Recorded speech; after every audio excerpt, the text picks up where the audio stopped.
snake in this area usually eats smaller animals. Rats are their favorite.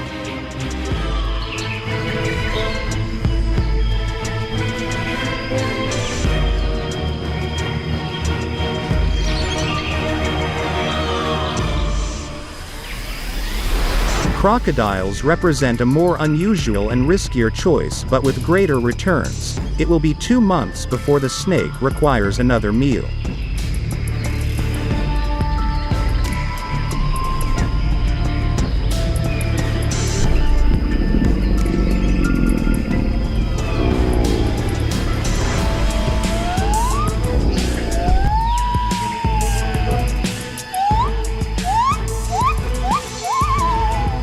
They can swallow a crocodile, no problem, but it can defend itself, so it's a more risky choice than a rat.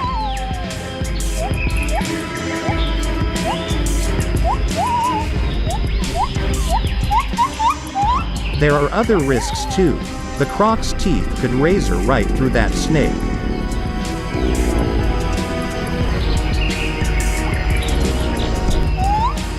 If the croc could then shake its head, it could do real damage, but it probably wouldn't have that chance here.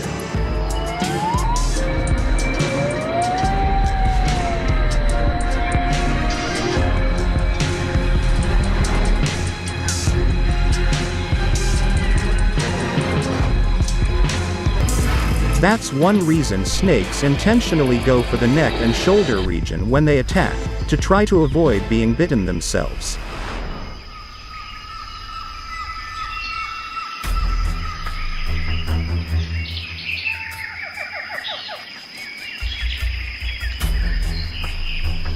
They'll grab on just behind the skull and coil up to hold the croc in place.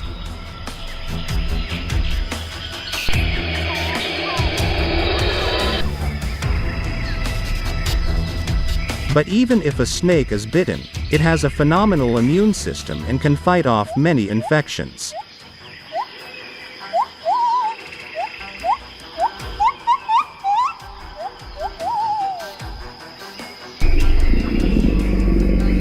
We see huge scars on wild snakes, that they do get beaten up by their prey.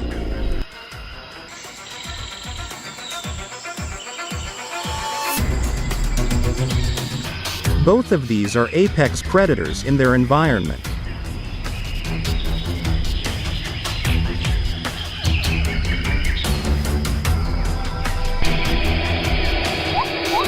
Snakes are very sensitive to their prey's heartbeat.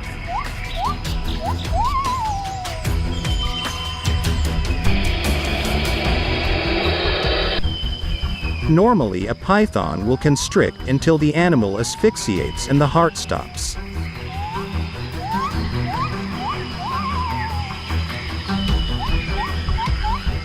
But crocs can go a long time without oxygen.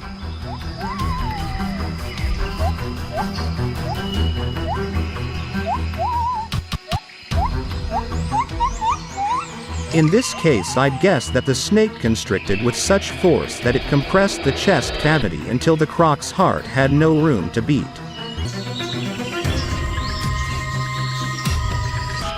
So the croc probably died of cardiac arrest rather than suffocation. Both the black mamba and boomslang, although being highly dangerous, are extremely secretive animals and only attack if provoked or if they feel threatened. In this sense, the likelihood that a fight between a lion and either one of these snakes occurring drops dramatically. But on the off chance, it could be a 50-50 chance between both animals. If the lion has the intent to kill, then its jaws would make light work of these scaly creatures. However, with reward of winning, there is always a risk of losing.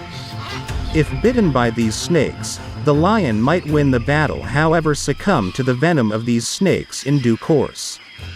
But there is always the chance the lion doesn't end up killing the snake and the snake bite occurs first, by which the lion might either fight or flee. In the shock of being bitten by venomous snake, it would more than likely cause the lion to run off away from the danger, in which case those snakes win. Honey badger, known as the most fearless creature in the world.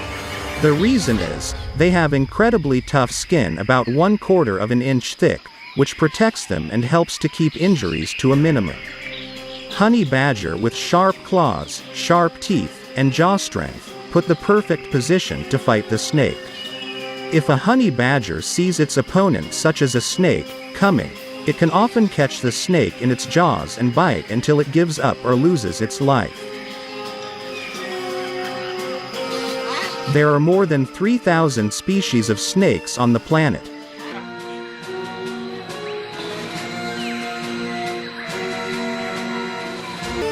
Non-venomous snakes, which range from harmless garter snakes to the not-so-harmless python, dispatch their victims by swallowing them alive or constricting them to death.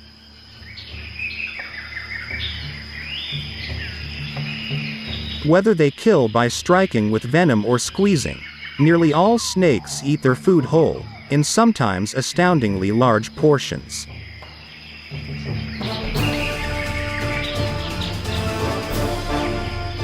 Almost all snakes are covered in scales, and as reptiles, they're cold-blooded and must regulate their body temperature externally. Scales serve several purposes. They trap moisture in arid climates and reduce friction as the snake moves.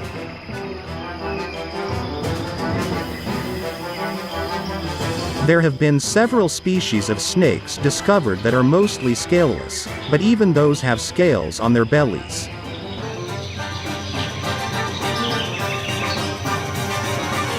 Snakes also have forked tongues, which they flick in different directions to smell their surroundings.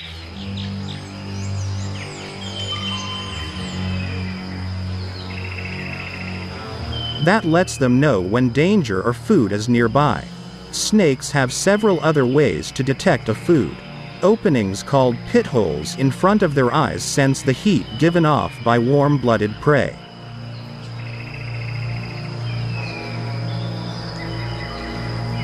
And bones in their lower jaws pick up vibrations from rodents and other scurrying animals.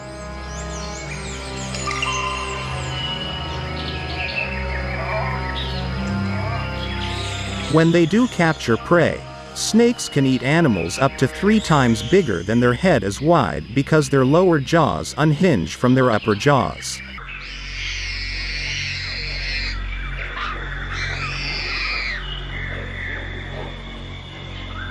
Once in a snake's mouth, the prey is held in place by teeth that face inward, trapping it there.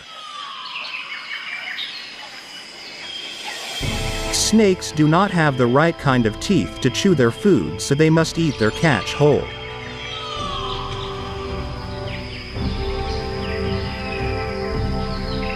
Their jaw is structured in such a way that it allows the mouth to open wider than their own body in order to swallow their prey whole.